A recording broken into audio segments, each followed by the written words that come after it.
A lot of financial folks, especially, they love their Excel. They're not going to give it up right away.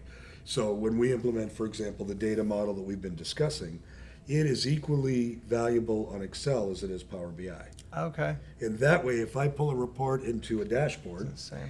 but, operations more likely there, but me, CFO, I like my spreadsheet.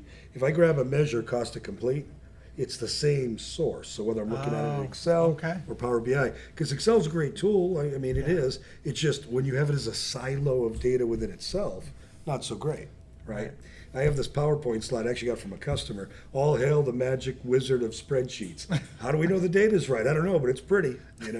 So, and so for some clients, I think to help them along the way, we implement Quick Launch, use it with Excel. Okay. Hey, what do you think about this gauge? Or what do you think about this waterfall chart?